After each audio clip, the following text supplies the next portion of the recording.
Yeah. Bela Handel. Bela Handel. Basi Yitzchak. So we're going to go through a little some of the common questions in Sukkah, and maybe some. Here it is. Some common questions in Sukkah, and maybe some Lulav and Esrog Shayos that come up. So first we'll start with these pictures. They're very nice pictures. Right in the back. So everybody can take one. They're more or less all the same, right? I brought forth. Good. Perfect. Pass them around. And the question is this a kosher sukkah? Now, assuming he's going to put schach on top afterwards at one point. What's schach?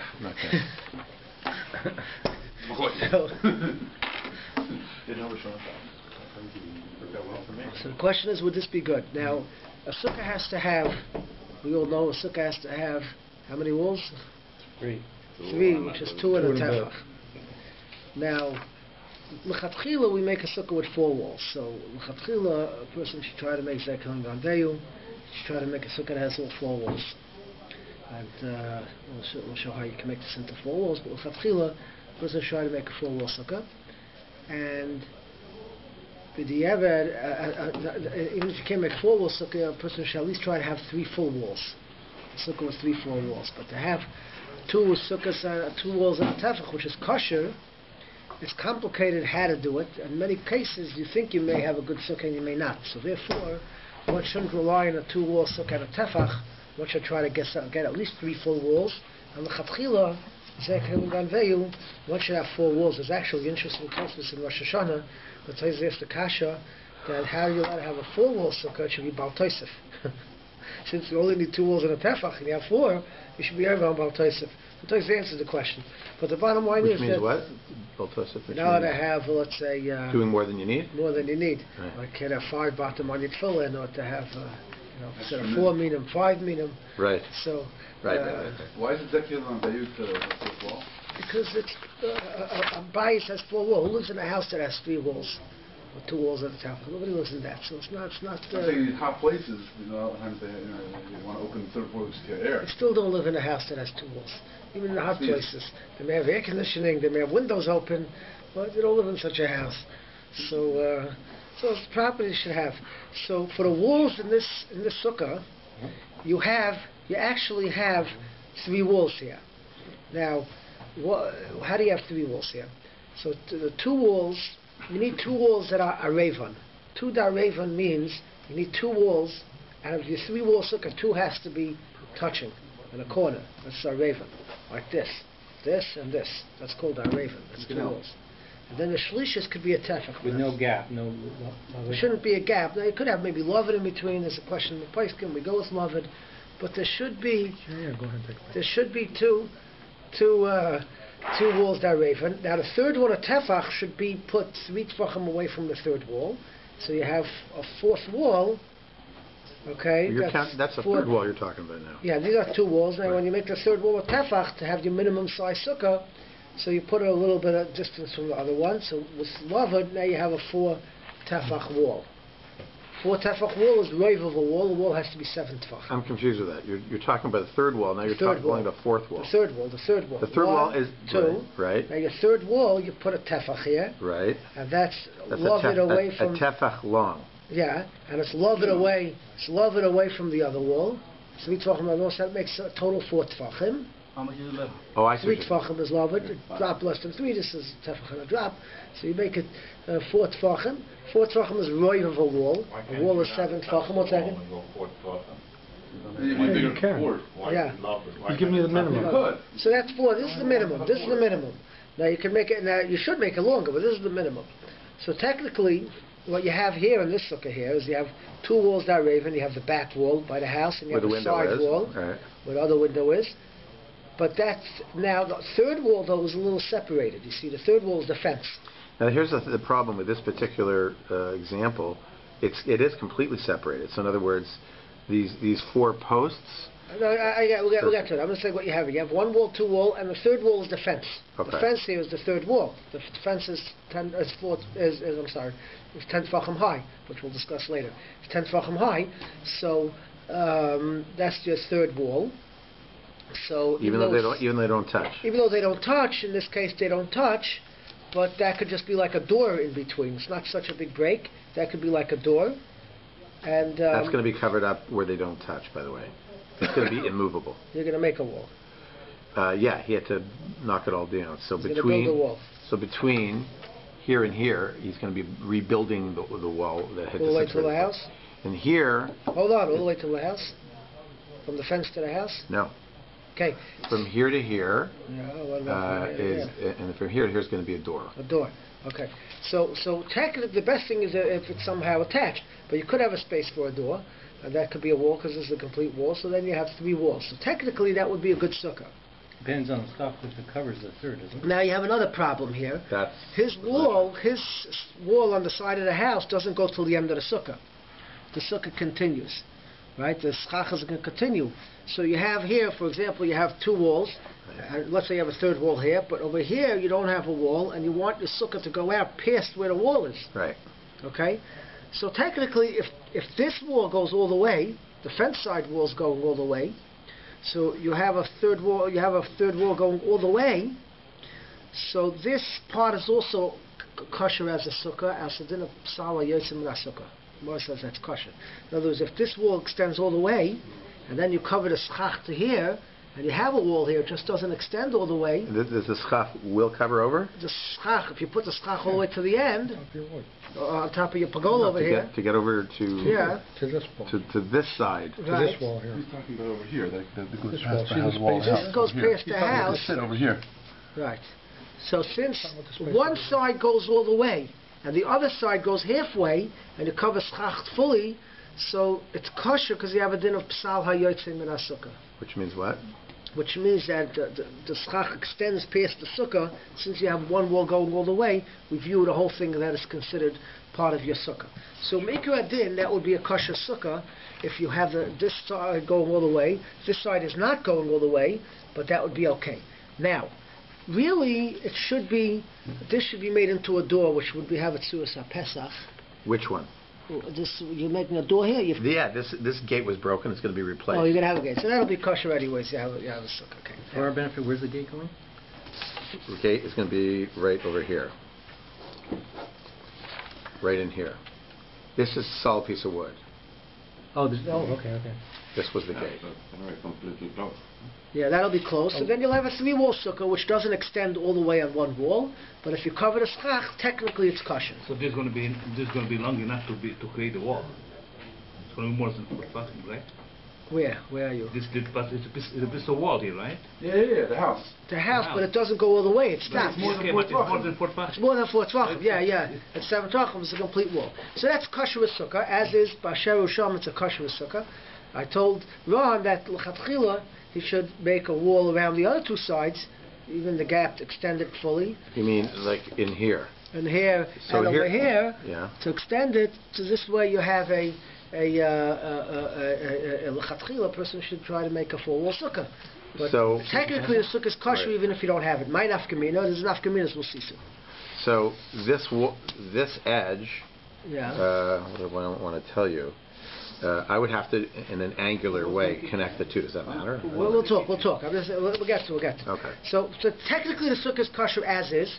Sukkah is kosher as is. But l'chatchila, we said before, one should try to make 4 walls. Now, there are many options to make 4 walls that you don't actually have to hire a handyman to do. You can do yourself, and we'll see soon. What are the rules of walls? Nocham the mikvah.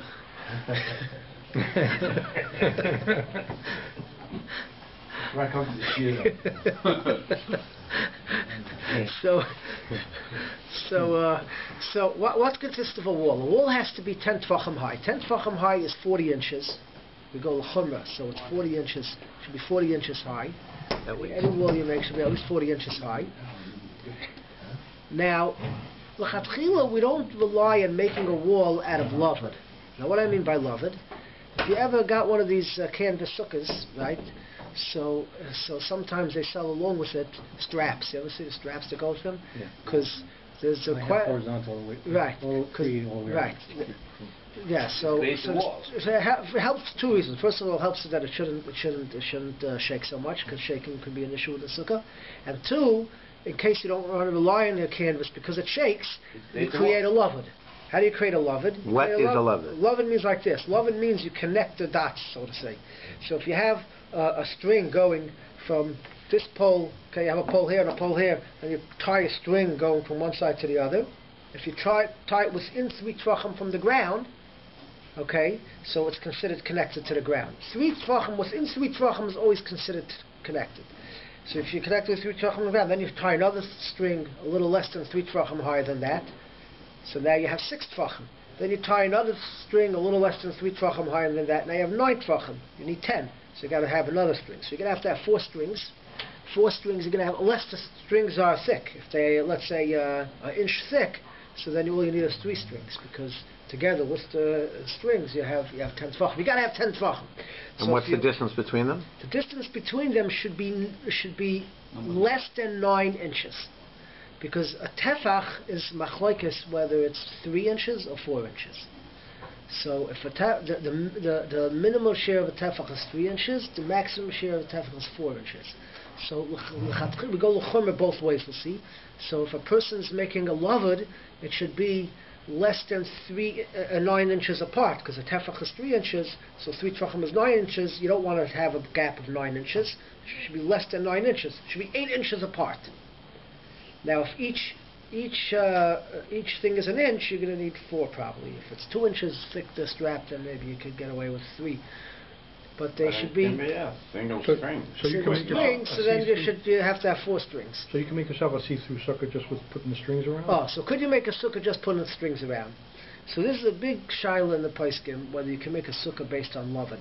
Now loved can be done the other way also, which is the halacha talks about more clearly, is you could put posts in the ground. Right. You could post in let's say you have a fence, for example. His fence is not see-through, right? It has a back to it. But let's say you just have a fence that has gaps in between. Okay, you have a bunch of posts. So why is that a wall? Because you have loved. If they're less than 9 inches apart, each post, right? So you attach all the posts, and it's considered a wall. That's called a wall made out of loved. So loved could go this way, or loved could go that way. The point is that's called shesi. Or Erev. Erev is like an Erev. So Erev is this way, and Shesi is this way. So you can make it either way. That's called a wall ayadei loved. Now, we don't make 4 walls. 4 walls a question, but we try not to make a sukkah based on just loved. Okay? Because it's halachically questionable whether you can make a sukkah just based on loved. Okay, I said over the story last year, I was learning by David Soloveitchik, the son of the Brisker and he had the Brisker Sukkah. And the Brisker Sukkah is made basically with 2 4x8 plywoods built into the frames like this, one on top of the other, to make it 8 feet high. But there's a slight gap between them, a very slight gap.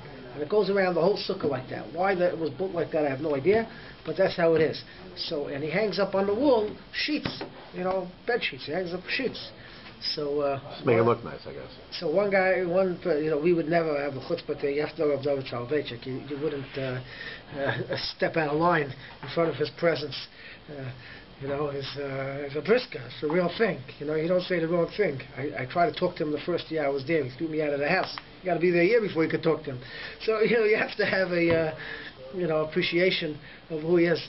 So anyways, but there was a guy not from the yeshiva who happened to have davened there Chol Moed Sukkos, and he asked him, and it happens to be Sukkos, he's B'kayim the Gra. The Gra holds that you have to be B'simcha the whole Ach Sameach means you have to be Simcha from morning to night.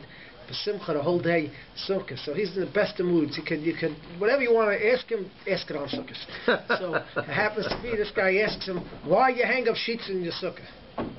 So everybody's the shoes go, but this guy, he asked it. So David answered him 3 reasons on the spot. 3 reasons. He puts up the sheets. First of all, it says in the Mishnah you put sadin. It says in the Mishnah you hang up sadin for noy sukkah. To make it look nice. Sheets. Second reason is the Brisker was cold. There's a little crack in the wall going around. And the biscuit rub was cold. So it's a biscuit. The farmer had it like that, he has it up, Okay? And the third reason is because we don't want lovin in the sukkah. The Goyen holds you can't have any lovin in the sukkah. And that turns to a whole half-hour fight back and forth all the Talmidim. He didn't mean in such a case. He didn't mean in such a case. I'm not going to get all to alumnus over here. That became a whole sukkah. But we don't want to make a lovin. 4 walls you don't want to make a sukkah made out of lovin. Could be 4 walls. You could. It could be. Where's the connecting of the dots in that example? Where's the lovin in that? You have the 2 boards with a little gap in between, and you want to fill it up. But here the problem is the bottom board is already 10 tefachim high. There are a lot of questions, but that was the thing.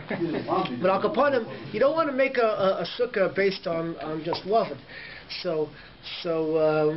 But if you already have 3 walls, you have a kosher sukkah. You already have a kosher sukkah. This sukkah is already kosher. You just want to make a 4th wall, so of course you could utilize lovin for that.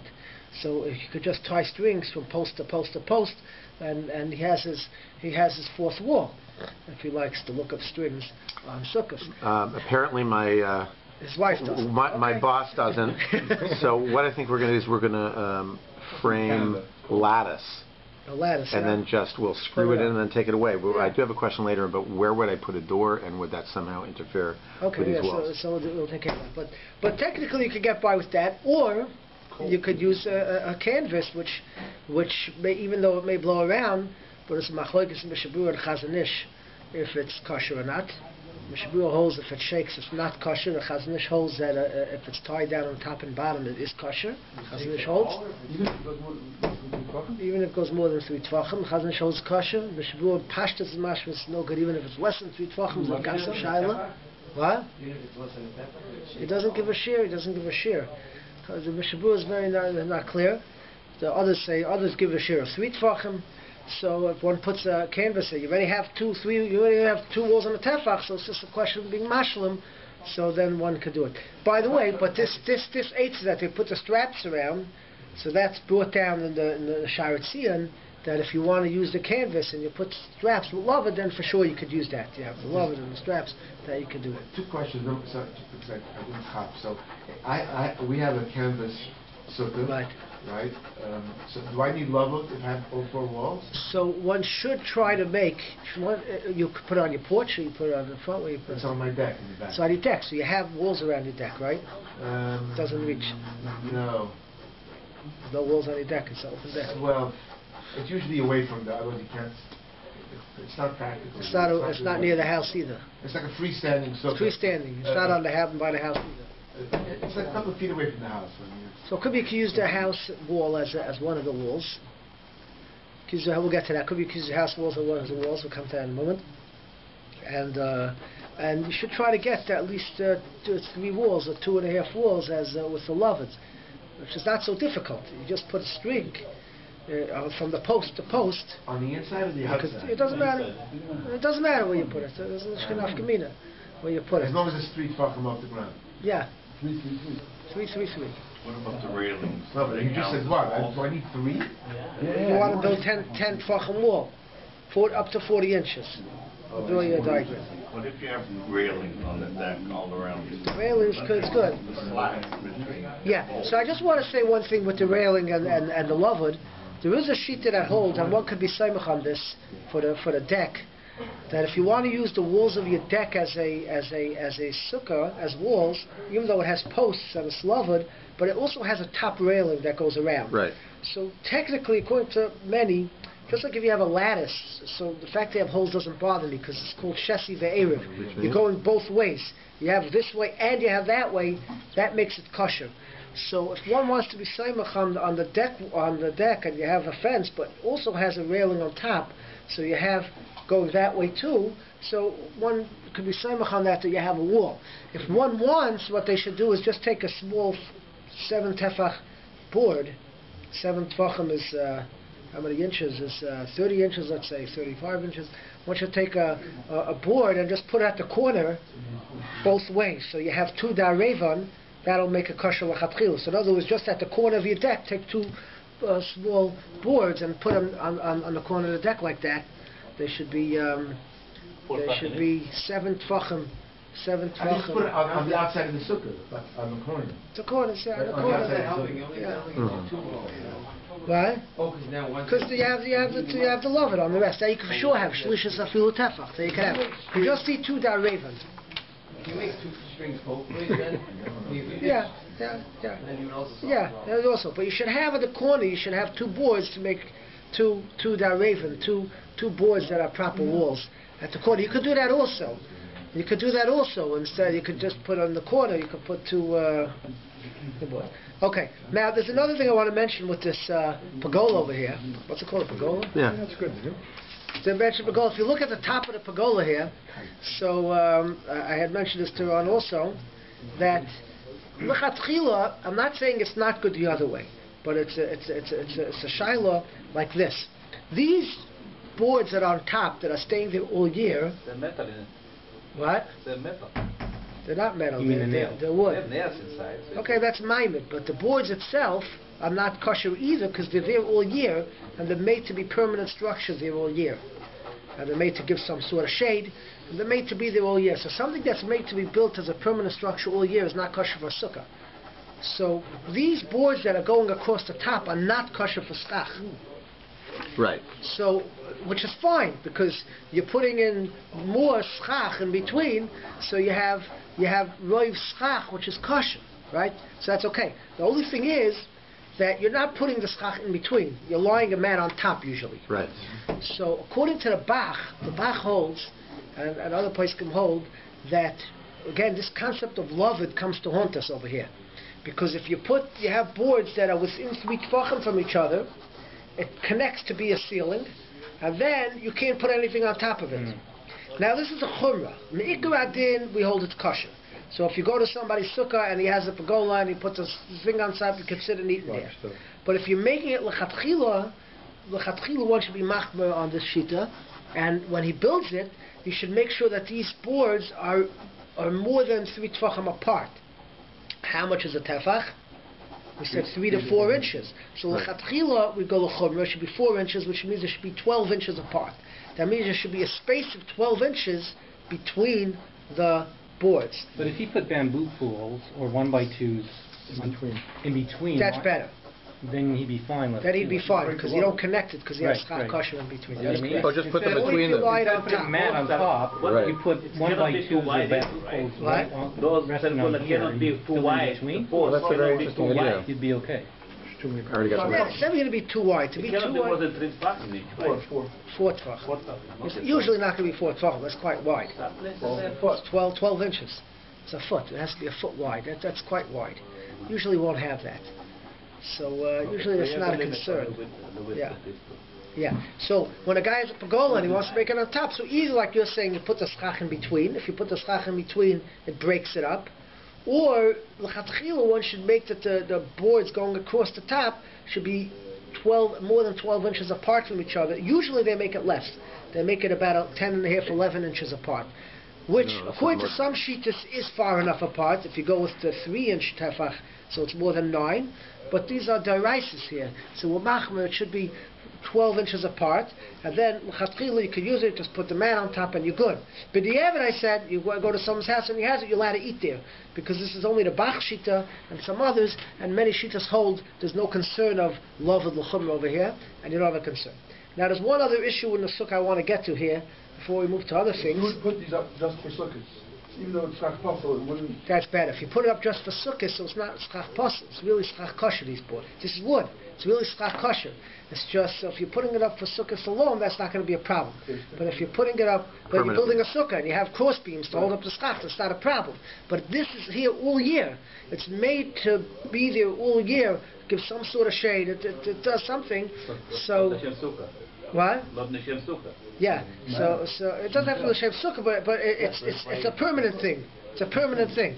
It's a permanent thing. If a person has a sukkah that's made for his animal, sukkah skanbach, he puts a shade up there, but temporarily it's kosher for sukkah.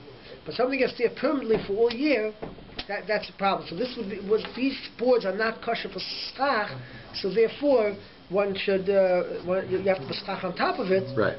That's the catch over here. Now, There is another reason why the sukkah should be kosher, because you see, he has a tzuras HaPesach, right? Because you have a board and you have a top.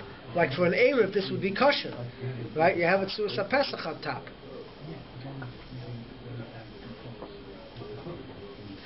So that could be maybe also a wall. So you have a tzuras HaPesach. We don't use a tzuras HaPesach for sukkah to make kosher, but according to some shittas, it's good. So according to some shittas, you have another mila over here. Okay, I want to come to one other point here in the sukkah, which is very common in all the sukkahs. Anyway, you have a house and the sukkah is attached to the wall of the house. So you have the overhang. Right, you have the overhang. We all know you can't sit under the overhang. Right, we know. This part here. The eaves. No. No, where the gutter. Top where you can't see, you have an overhang. Oh, the eavesdrop. What you're saying? You have an overhang. The roof comes over like a foot. Right. How far does it come over?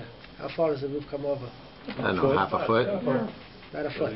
Maybe. So, so under the overhang you can't sit. But besides can't sit, it's really your sukkah starts. Your sukkah really starts where the overhang ends, because we consider whenever you have schach puzzle like that at the side of the sukkah, so we consider the overhang as a doifen akuma. This is your wall. Your wall goes like this, and your sukkah starts over here. Right. So even though you're allowed to use this wall as your sukkah, but your sukkah is really starting over here. Now, why is that relevant? How do the women sit on that side? The women don't have to sit in the sukkah, but if they're coming outside and they're freezing, they might as well be yotzer the mitzvah and sit under the sukkah.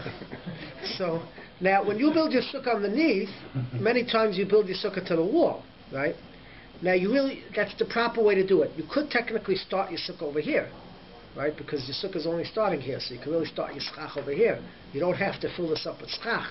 But what happens then is, then you're relying on, where's your wall? Where's your wall? Your wall is here, and your sukkah is over here. So how do you attach? The schach has to be attached to the wall. Schach has to be attached to the wall. So for example, let's say I have a 10 tefach wall, 40 inches, like we said, and my schach is up here. It's good because we have a concept of good asik. We consider the wall goes up. The wall always considered it goes up. Now if your schach is pulled over, so then you have to go good asik. Hey, it's not attached. So you have to have good asik and loved, which is questionable if you can do the two things together. Good asik, and then say it's within 3 tvachim, so it's considered a wall. So whenever you have shorter walls, the schach should go all the way over to the top of the wall.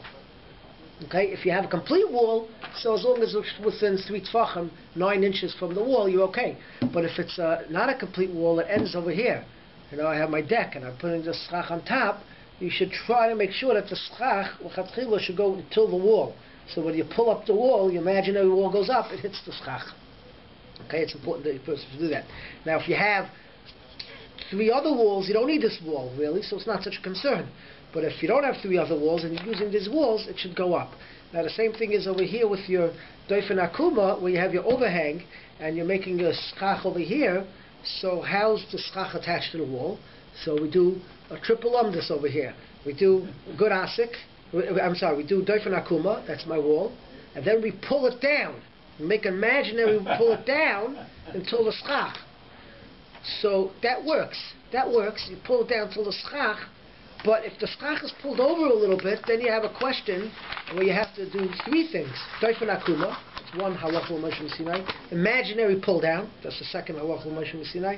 And a third is lavud, to attach it. So it gets complex. The best thing is to make sure the schach goes at least till under the overhang. And l'chatchila, really, you should put something, or maybe it doesn't have to be schach kosher, even a board, to the end of the wall, and then you're literally attaching you're making doifen akum over here, and you're attaching it. That's the best way to do it, but it's kosher the other way also. So that's as far as the walls of the sukkah go. I think I've covered that, the basic concepts. Any questions on this part? We're good. Okay. I'd like to get to some common questions in a rule of an Esrog. We'll try to do this quick because I know it's late. Let's see what we have over here. Oh, first basic question is: are you allowed to buy an Esrog from Kyle this year? Good question, because I don't know the answer myself.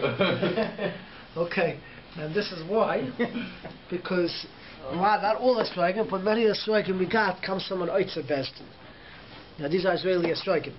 So Israeli Esrogim come, if you go to Eretz Yisrael and you want to buy an Esrog, you can't open the box. The way they do it is, Oitzer Bezdin works like this. Shemitta, you're not allowed to work the field. We all know on Shemitta, Shemitta's over now, but all the Esrogim grew before. Shemitta was over, and as part of the Shemitta Pradas. So, so they're not allowed to work the field. There happens to be a question, if anyone is involved in the Esrogim and the Pardesim and the orchards, they know that there's a lot of thorns on the Esrog tree, and that's why all the Esrog comes with all kinds of cuts and scratches and things in it, and they have to take care to make sure that it doesn't ruin the fruit. So there's a whole machlokes between the Yerushalayim Bez and then the Chazon Ish is what you're allowed to do during Shemitah to ensure that it doesn't ruin it. Chazon Ish is more makel. He allows cutting off the thorns and stuff like that. Where the Badatz does not allow. So just as that. So if you have a Badatz Esrog, which you won't get here because they won't send it out of Eretz Yisrael, then it won't look so nice because it has a lot of scratches in it. But for Chazon Ish, they're more makel, even though he's machmer and other things, but this area he allowed, so they get nicer Esrogim because they cut it. But you're not allowed to do work on the field. Now, you're also not allowed to pick it. You're not allowed to pick in masses the fruits from a tree or from on Shemitah. You can't do that. You're allowed to take what you want. So I could go to the Pardes, which people do. They'd go down to the Pardes, and they could pick a Esrog or a Hefker. You're allowed to take it. You're allowed to take it. It's Hefker. You could pick them for free. They don't always let, because people don't know how to pick it properly. They ruin They let. My son said people go down to the Pardesim and they let you take. They have rules, but they let you take. But the point is like this: there's something called an Oitzer Bezdin, which the Chazon Ish was very into, in order to ensure that people were able to use the fruits and the farmers shouldn't have losses. So what they did is like this: the Bezdin comes in instead of the owner who's not allowed to do anything on the field, but the Bezdin's allowed to go pick all the fruits from the tree as much as they need to distribute it among the populace. So they could hire workers and to pick everything and to distribute it, and you have to pay for the tircha. Nobody's making money yet. Bezdin is making money, but they have to pay for the workers and for everybody to go and pick it and distribute it. So you can even use the regular workers that are usually on the field all year, and because they know what they're doing, and have them do it. And they're hired actually by Bezdin to pick all the fruits, but they walk in after everything is grown, and they come in and they pick the fruits and they distribute it. And then you're allowed to charge the schar tircha. Bezdin's allowed to charge for the work involved to get it. So they're not selling the Esrogim. The Esrogim are coming free, but you can't you can't get it without paying your dues for the work involved to get it off the tree. There's no profit in it. Right. Wait, why are they? And the farmer? For the Shemitah. Why are they allowed to? The farmer doesn't get. The farmer doesn't get. Why are they It's allowed hefker. He can be employed as a manager. He could be employed as a manager and get for overseeing the work. Yeah, that much he could What's get. the hatcher that allows them to pick it in the first place? Because it's still Shemitah. He doesn't pick No, you're allowed to pick fruits on Shemitah to eat or to use yourself. Let's say people want oranges. How are they going to get oranges? Everybody has to go run down to the Pardes to pick oranges.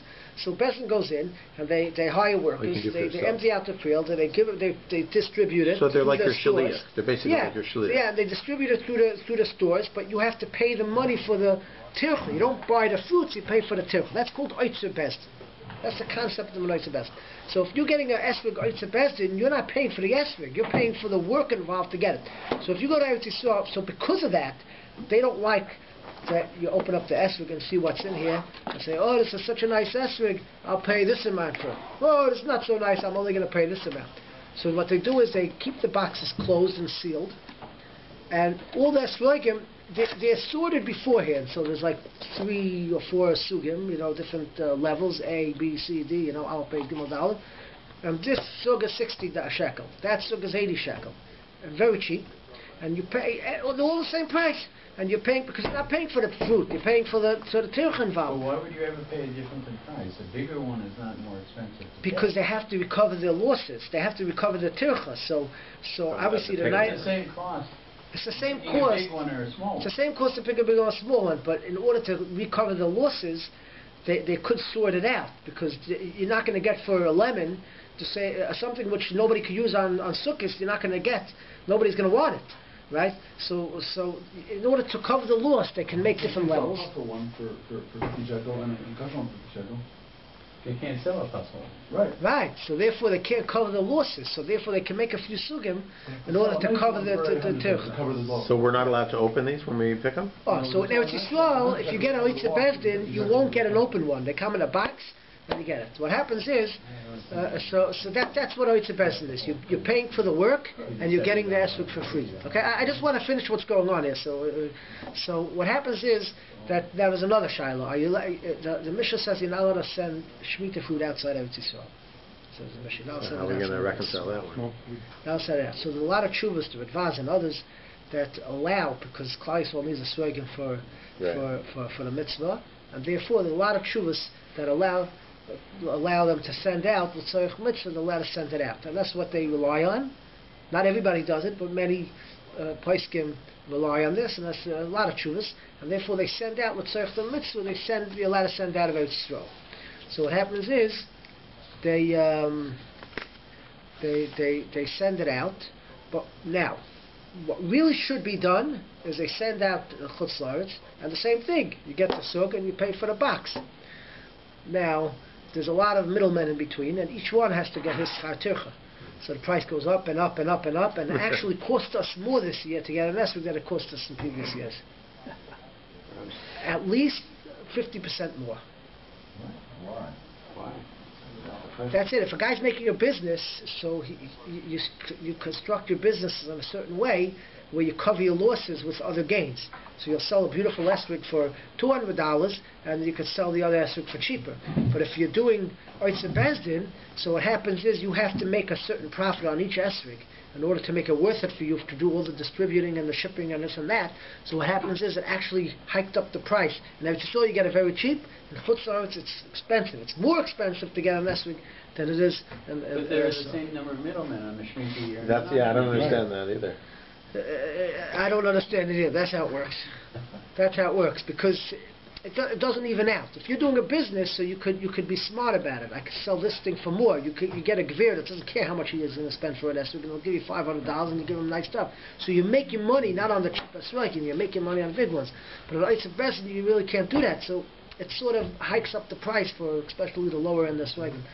So what happens is that in chutz la'aretz, what they end up doing is they get the esrogim, and because they can't cover their losses, they actually reopen the boxes. And also what happens is with the shipping and everything, it just says great esrog, and you open it up and you start finding things on it, because what happens to every esrog? It's not so Over great. time, it's a fruit. It starts developing things on it. So you can't sell it for the same price, and other ones you could.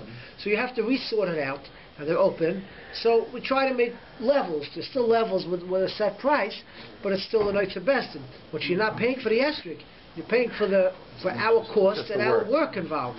Well, so that's what you're actually paying for. But Oitze Bezdin. the rabbi's point is you're never paying for the esrog in the first place, because it costs the same amount to grow every esrog. It's all you're only paying ultimately for the. No, the but when I picking. buy and sell something, so that buying, I buy it, so the cost of the tircha goes into the price of the sale. Here, I don't own this esrog. This belongs to Shemitah's Oitze Bezdin. I'm a shliach for the guy who gave it to me. I don't own this. You take it from me, you didn't steal from me. I don't own this esrog. I never bought it.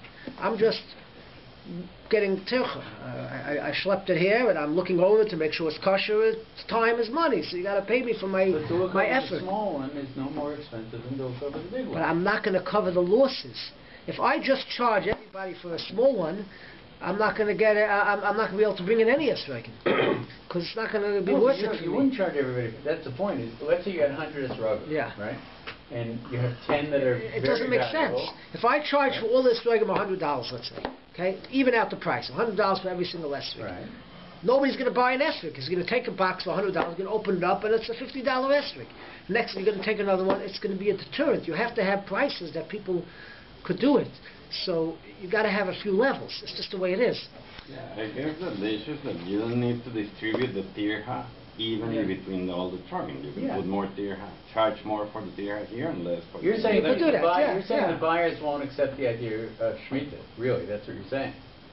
Right? Because the idea of Shemitah is No, that every but Esrog is... No, what I'm What saying they'll do is they'll you buy can't... an Esrog from Hutzlar. Let's say the tircha for this esrog is $30, is $50. Let's say the tircha for this esrog is $50, but I open it and it's puzzled.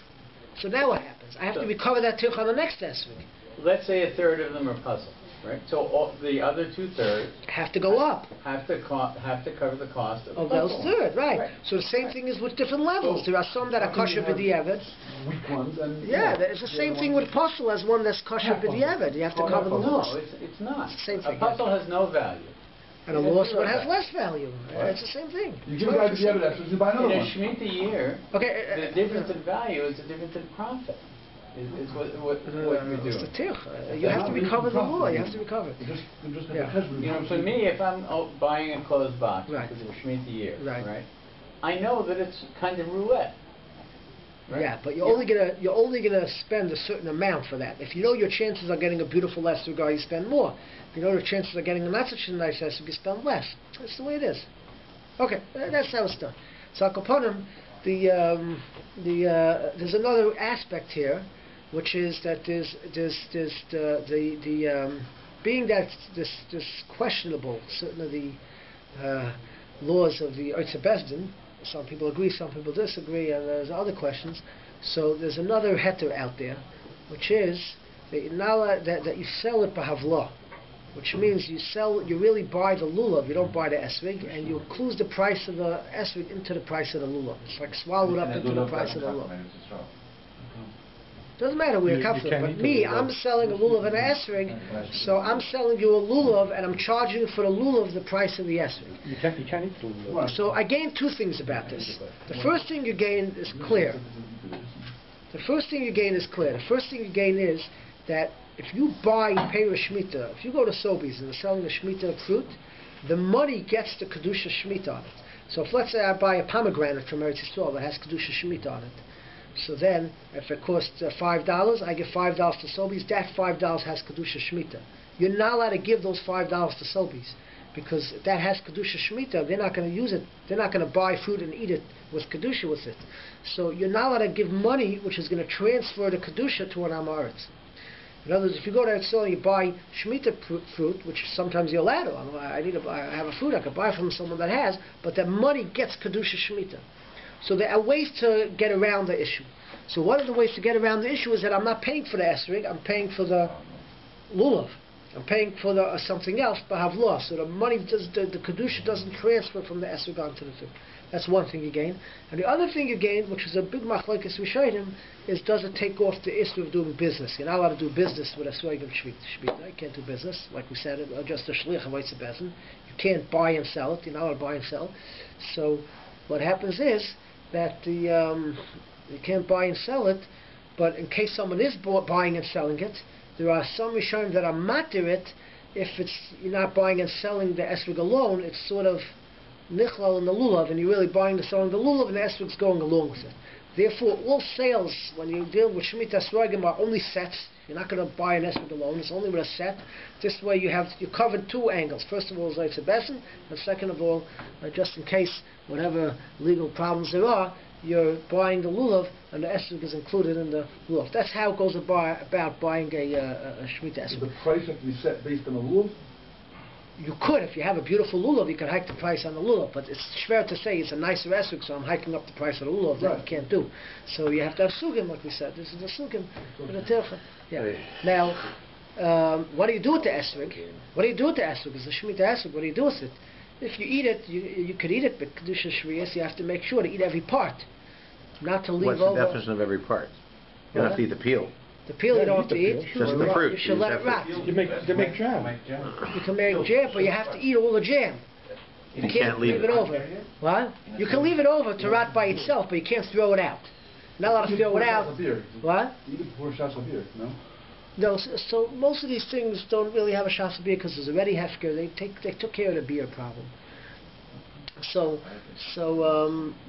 what happens is if you make a jam out of it, you have to make sure to eat the whole jam or let it rot before you throw it out.